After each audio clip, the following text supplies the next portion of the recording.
বন্দে মাতরম, বন্দে মাতরম, বন্দে মাতরম, বন্দে মাতরম। এদিকে সুশাসন দিবস পালন করুন, পালন করুন, পালন করুন। এদিকে সুশাসন দিবস পালন করুন।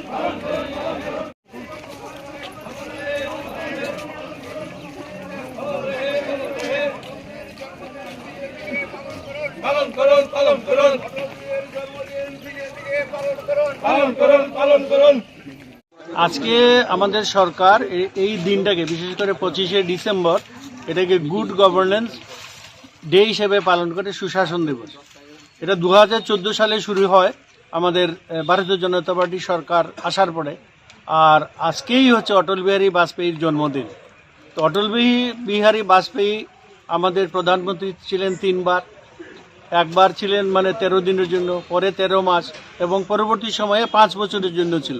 এবং উনি যে দিশা, যে সবাই মিলে যে এটা সরকার, কারণ ওনার যে ভিশন ছিল সেটা ছিল যে গুড গভর্নেন্স, এটার মধ্যে ছিল যে অ্যাকাউন্টেবিলিটি ছিল, তারপরে যে জিনিসটা ছিল ট্রান্সপারেন্সি অফ অ্যাডমিনিস্ট্রেশন, আর ছিল যে সবাইকে অল ইনক্লুসিভনেস।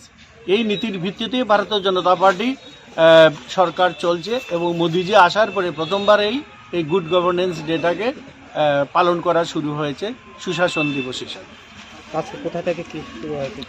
আমরা এটার একটা থিম ছিল যে যেখানে প্রধানমন্ত্রী আবাস যোজনা, এই প্রধানমন্ত্রী গ্রামীণ সড়ক যোজনায় যেটা প্রবর্তন করেছিলেন অটল বিহারী বাজপেয়ী, তো আমরা এখানে আমাদের যে গ্রামীণ সড়ক, এটা আমাদের পঞ্চায়েত, সেখানে পঞ্চায়েতের রাস্তা আছে, সেই যোজনায় কাজও চলছে।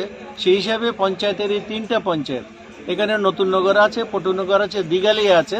তো আমরা এখানে গিয়ে পঞ্চায়েতের একটা মাঠে আমরা এখানে আলোচনা করব। অটল বিহারী বাজপেয়ীর উপরে আলোচনা হবে, গুড গভর্নেন্সের উপর আলোচনা হবে, সড়ক যোজনার উপরে আলোচনা হবে, অন্যান্য যে ব্যাপারগুলো আছে অটল বিহারী বাজপেয়ী যেগুলো এনভিশন করেছিলেন তার উপরে, এবং সরকারের, আমাদের বর্তমান সরকারের, কেন্দ্রীয় সরকার এবং রাজ্য সরকারের অনেকগুলো অ্যাচিভমেন্ট আছে, সেইগুলো নিয়ে আমরা কার্যকর্তার মধ্যে আলোচনা করব। আর আপনারা ওখানে থাকলে আপনারাও শুনতে পারবেন।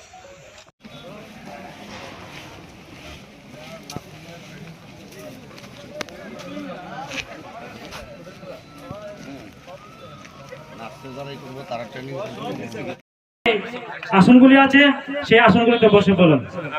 আবারও অনুরোধ রাখছি আপনারা